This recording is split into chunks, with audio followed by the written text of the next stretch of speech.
Let's check as to why Indians are the most secular people in the world.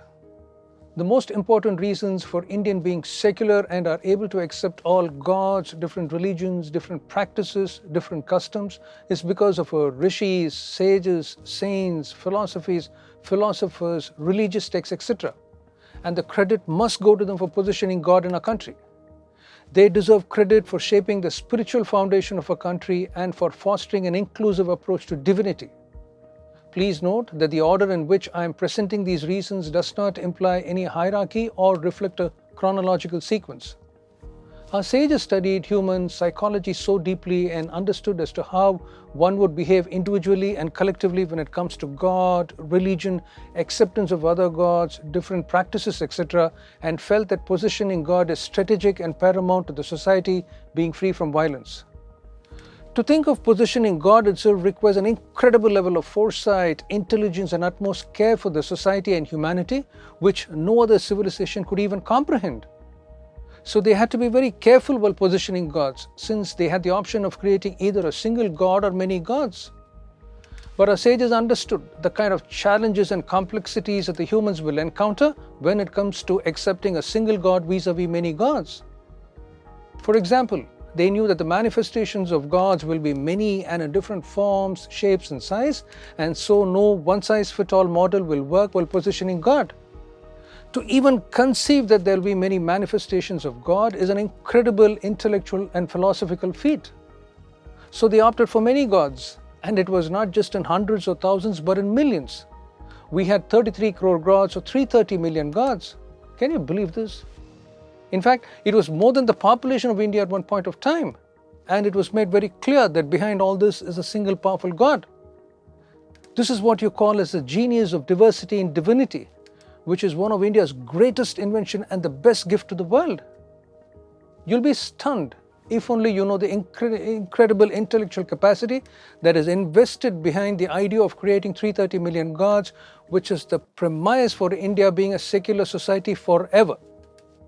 First, they had to conceive a spiritual model unlike any other, which is not centered around a single divine figure, but one that could accommodate millions of gods both from within and outside, and each representing a different aspect of the divine.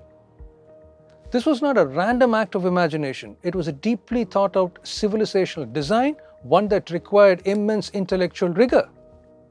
Second, they had to logically and rationally justify this vast multiplicity of deities. It had to make sense not just to the learned but to the common person too. They did not force it down, nor asked us to follow them blindly, since they knew that no sane society, community, individual will accept so many millions of gods without any rationale. And for that, they embarked on a much bigger colossal task, which was to develop the story and documentation and to create genealogies of the god themselves. Just imagine, creating genealogies of families in itself is a humongous task, and you have sophisticated software in the West to help them create. In spite of it, many find it hard. But here our sages and saints embarked on creating genealogies of gods themselves. Look at their audacious thoughts, expansive thinking. Now the world says, think big, dream big, think expansive. India has always been expansive in our thought process. Consider the sheer intellectual expense with which our tradition approached the documentation of the divine. It was vast, methodical, and civilizational in scale. Tradition speaks of nearly 1,280 foundational scriptures, accompanied by over 10,000 plus detailed Sanskrit commentaries and more than 100,000 plus additional works composed in regional languages. Each of these individually runs into many hundreds of pages. Even this is but a fragment of what once existed. History reminds us that countless manuscripts were lost through waves of upheaval and invasion. The late Gopal Krishnan of Indian Institute of Scientific Heritage fittingly referred to this as collective body of works as India's literary treasury. Such magnitude of documentation reflects an extraordinary scholarly commitment not merely to catalog belief but to explore, interpret, and justify the conception of multiplicity in the sacred. These weren't vague or random stories. They were part of a grand, interconnected cosmology designed to help people understand the divine in all its forms. The world laughed at us, and it still does, for us having 330 million gods. It might be overwhelming and absurd for them. But when you look deeper, it's just not mythology, it's psychological design, it's civilizational foresight.